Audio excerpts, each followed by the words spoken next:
being from Philadelphia, Yeah. I mean, I know you know all about Jaron Boots Ennis. Absolutely.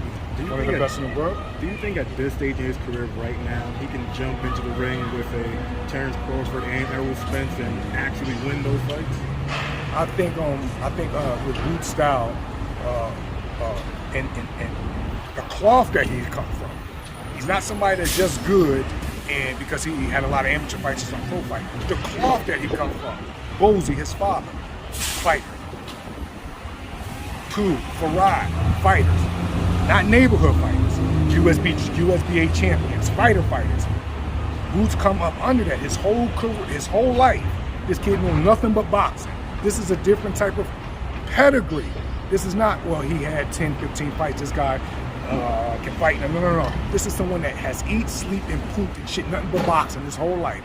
That right there plays a major part in this game. And now when you see him fight, you don't, to me, Boots don't look like someone that is like, oh, you know, he's a good fighter. You know, Boots make you say, yo, that right there is something different. And I believe him being that caliber fighter he is now could not just be in the ring with any of those guys and possibly beat them, but he could be in the ring with any of those guys and even more and move up in weight. Because if we want to get technical about the whole thing, the two fighters that y'all just brought up, one of them got slow feet, one of them do get hit occasionally, one of them get hit in between punches a lot, but they all great fighters. But in my opinion, if we're talking about technically sound, Boots is more technically sound Than both Crawford and Spence. I would say more technically sound, not just them two, but if we talk about technically sound in big for the weight division, he's probably counting all divisions at the top of the list in the world. So you're considering Boots the best fighter at 147 right now? I'm considering Boots one of the best fighters in the world. You still going under the division. I'm saying in the world.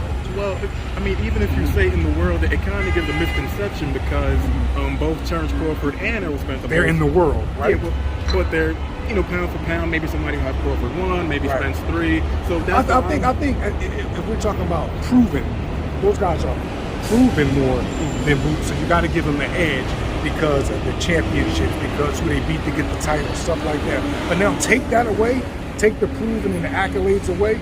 What do they do that Boots can't do? Who did they beat that Boots can't beat? Like, bro, I'm just being fair, and you got to realize, don't forget, guys, I'm coming from a craft standpoint. I'm not coming from a sensationalized, I'm not coming from an idol worshiping, I'm not coming from because I like this guy, he's a Muslim, and this guy's a Christian. I don't do the gossip stuff. I go off of data-based facts.